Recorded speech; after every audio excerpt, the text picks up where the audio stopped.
Hamas নয়, যুদ্ধবিরতি চুক্তি ভেস্তে দিয়ে জিম্মিদের ফিরে আসার পথে আবারও কাঁটা বিছালেন খোদ নেতানিয়াহু প্রশাসন।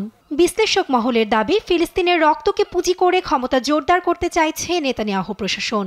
সেই সঙ্গে দুর্বল হওয়া জোটকে সুসংহত করতে উদ্দেশ্য প্রণোদিতভাবে মিথ্যা তথ্য ছড়াচ্ছে তেল আবিব। মিশর ও কাতারের মধ্যস্থতায় 19 জানুয়ারি হামাসের সঙ্গে যুদ্ধবিরতি চুক্তিতে পৌঁছায় ইসরায়েল। শর্ত মেনে বন্ধ করা হয় গাজায় হামলা।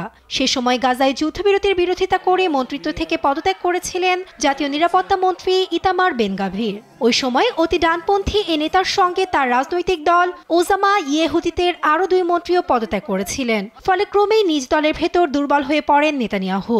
বুধবার ইতামার বেন গাভিরকে জাতীয় নিরাপত্তা মন্ত্রী হিসেবে পুনরায় নিয়োগের জন্য প্রধানমন্ত্রী নিয়াহুর প্রস্তাব অনুমোদন করে ইসরায়েল সরকার। গাজায় আগ্রাসন শুরুর পেছনে আছে আরও অন্তর্নিহিত কারণ।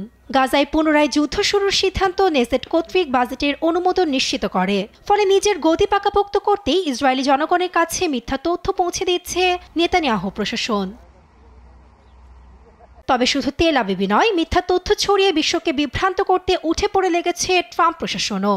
যুক্তরাষ্ট্রের মধ্যপ্রাচ্য বিষয়ক বিশেষ দূত স্টিভ উইটকফের দাবি, হামাস প্রকাশ্যে নমনীয়তা দেখালেও ভেতরে এমন দাবি করছে যা স্থায়ী যুদ্ধবিরতি ছাড়া সম্পূর্ণ অবাস্তব। তবে এই বক্তব্যের বিরোধিতা করে ইসরায়েলি বিশ্লেষক মহল বলছে, খোদ উইটকফও জানেন যে তিনি মিথ্যা কথা বলছেন ও হামাস সত্য বলছে।